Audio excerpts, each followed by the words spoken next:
किम पुरुष और भारतवर्ष का वर्णन श्री सुखदेव जी कहते हैं, राजन, किम पुरुष वर्ष में श्री लक्ष्मण जी के बड़े भाई आदि पुरुष सीता हृदयाभिराम भगवान श्री राम के चरणों की सन्निधि के रसिक परम भागवत श्री हनुमान जी अन्य किन्नरों के सहित अविचल भक्ति भाव से उनकी उपासना करते हैं।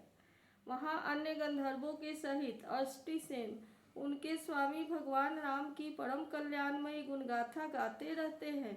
श्री हनुमान जी उन्हें सुनते हैं और स्वयं भी इस मंत्र का जप करते हुए इस प्रकार उनकी स्तुति करते हैं। हम ओंकार पवित्र कीर्ति भगवान श्री राम को नमस्कार करते हैं। आप में सत्पुरुषों के लक्षण, शील और आचरण विराजमान है। आप बड़े ही संयत चित्र, लोक राधन, तत्पर, साधुता की परीक्षा के लिए कसौटी के समान और अत्यंत ब्राह्मण भक्त हैं। ऐसे महापुरुष महाराज राम को हमारा पुनः पुनः प्रणाम है। भगवान, आप विशुद्ध बोध स्वरूप, अद्वितीय, अपने स्वरूप के प्रकाश से गुणों के कार्य रूप, जागृत आदि संपूर्ण अवस्थाओं का निराश करने वाले सर्वांतरात्मा, परम शांत, शुद्ध बुद्धि से ग्रहण किए जाने योग्य, नाम रूप से रहित और अहंकार शून्य है। मैं आपकी शरण में हूँ। प्रभो, आपका मनुष्यावतार केवल राक्षसों के वध के लिए ही नहीं है।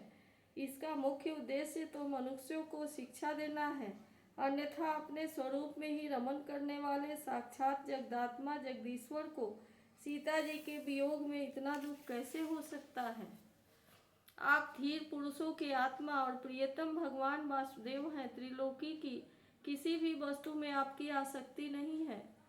आप न तो सीता जी के लिए मोह को ही प्राप्त हो सकते हैं और न लक्ष्मण जी का त्याग ही कर सकते हैं।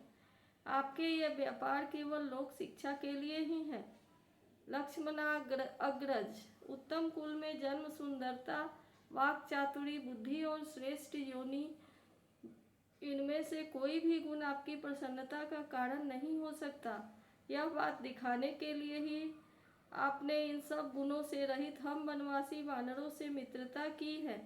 देवता, असुर, वानर अथवा मनुष्य कोई भी हो, उसे सब प्रकार से श्री राम रूप आपका ही भजन करना चाहिए, क्योंकि आप नरक रूप में साक्षात श्री हरि ही है और थोड़े किए को भी बहुत अधिक मानते हैं। आप ऐसे आश्रित वत्सल है कि जब स्वयं दिव्य धाम को सिधारे थे, तब समस्त उत्तर कौशल वासियों को भी आपने अपने साथी ले लिए थे। भारतवर्ष में भी भगवान दयावश नर नारायण रूप धारण करके संयमशील पुरुषों पर अनुग्रह करने के लिए अव्यक्त रूप से कल्प के अंत तक तप करते रहते हैं। उनकी यह तपस्या ऐसी है कि जिससे धर्म, ज्ञान, वैराग्य, ऐश्वर्य, शांति और उपरति की उत्तरोत्तर वृद्धि होकर अंत में आत्म स्वरूप की उपलब्धि हो सकती है। वहाँ भगवान नारद जी स्वयं श्री भगवान के ही कहे हुए सांख्य और योग शास्त्र के सहित भगवत महिमा को प्रकट करने वाले 5 रात्र दर्शन का सावर्णी मुनि को उपदेश करने के लिए भारतवर्ष की वर्णाश्रम धर्मावलंबी प्रजा के सहित अत्यंत भक्ति भाव से श्री नर नारायण की उपासना करते और इस मंत्र का जप तथा स्रोत को गाकर उनकी स्तुति करते हैं। ओंकार स्वरूप, अहंकार से रहित, निर्धनों के धन, शांत स्वभाव, ऋषि प्रवर भगवान नर नारायण को नमस्कार है। वे परमहंसों के परम गुरु और आत्मा रामों के अधीश्वर है। उन्हें बार बार नमस्कार है।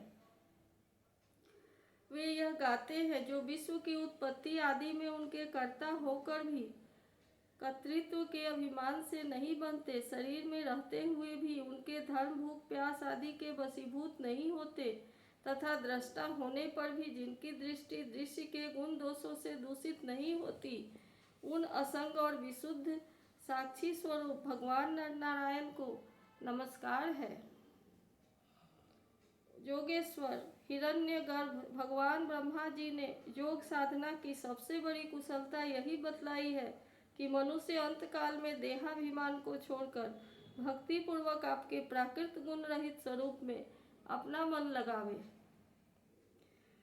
लौकिक और पारलौकिक भोगों के लालची मूढ़ पुरुष जैसे स्त्री पुत्र और धन की चिंता करके मौत से डरते हैं, उसी प्रकार यदि विद्वान को भी इस निंदनीय शरीर के छूटने का भय ही बना रहा तो उसका ज्ञान प्राप्ति के लिए किया हुआ सारा प्रयत्न केवल श्रम ही है।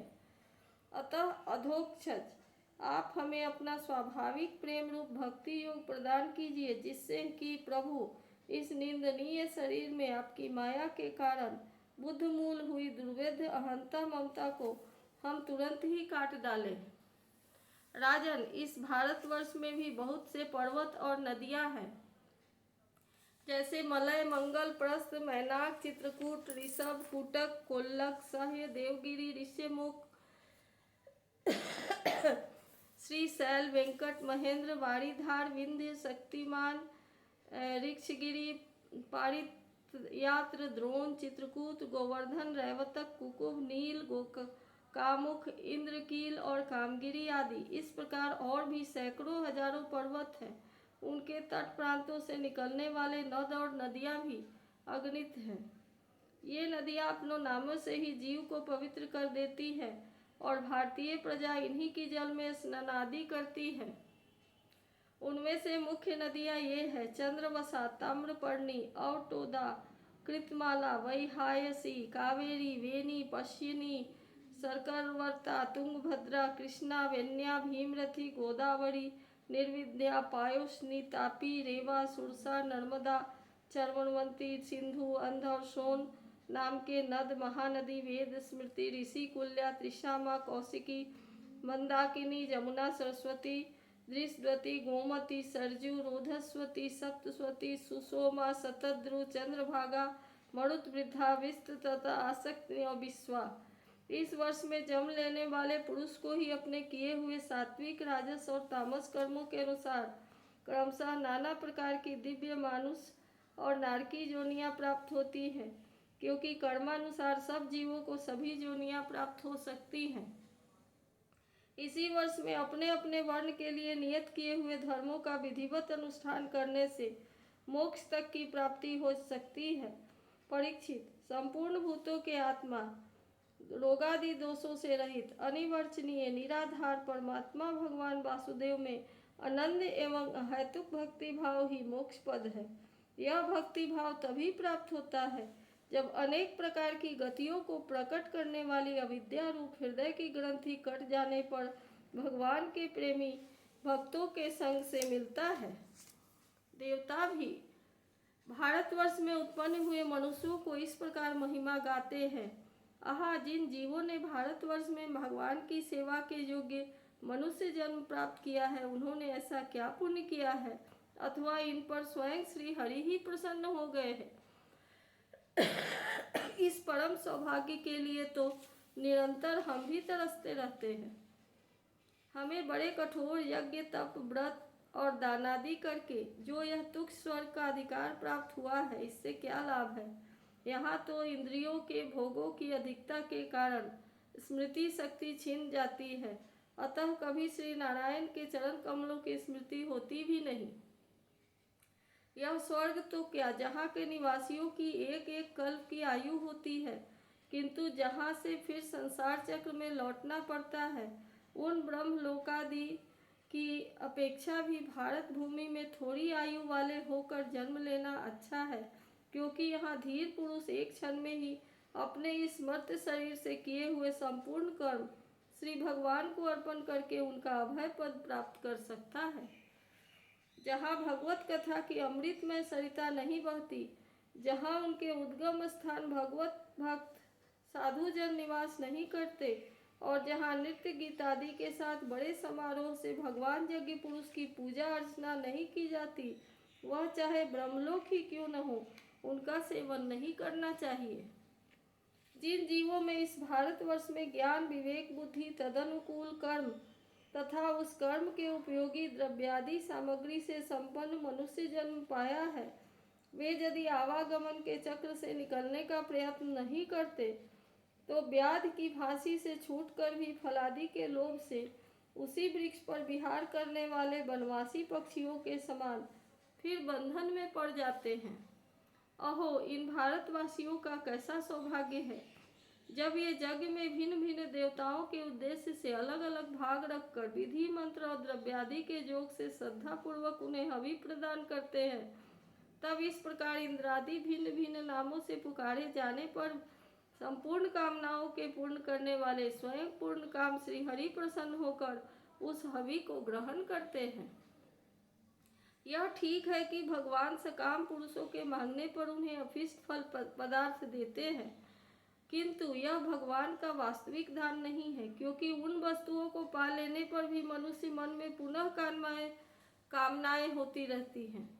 इसके विपरीत जो उनका निष्काम भाव से भजन करते हैं, उन्हें तो वे साक्षात अपने चरण कमल ही दे देते हैं, जो अन्य समस्त इच्छाओं को समाप्त कर देने वाले हैं। अतः अब तक स्वर्ग सुख भोग लेने के बाद हमारे पूर्वकृत यज्ञ, प्रवचन और शुभ कर्मों से यदि कुछ भी पुण्य बचा हो, तो उनके प्रभाव से हमें इस भारतवर्ष में भगवान की स्मृति से युक्त मनुष्य जन्म मिले, क्योंकि श्रीहरि अपना भजन करने वालों का सब प्रकार से कल्याण करते हैं। श्री सुखदेव जी कहते हैं, राजन, राजा सगर के पुत्रों ने अपने यज्ञ के घोड़ों को ढूंढते हुए इस पृथ्वी को चारों ओर से खोदा था। उससे जम्मू द्वीप के अंतर्गत ही 8 उपद्वीप भी बन गए, ऐसा कुछ लोगों का कथन है। वे स्वर्णप्रस्थ, चंद्र शुक्ल, आवर्तन, रमणक, मंदर हरिण, 5 जन्य, सिंहल और लंका है। भरत श्रेष्ठ, इस प्रकार जैसा मैंने गुरुमुख से सुना था, ठीक वैसा ही तुम्हें यह जम्बू द्वीप के वर्षों का विभाग सुना दिया है।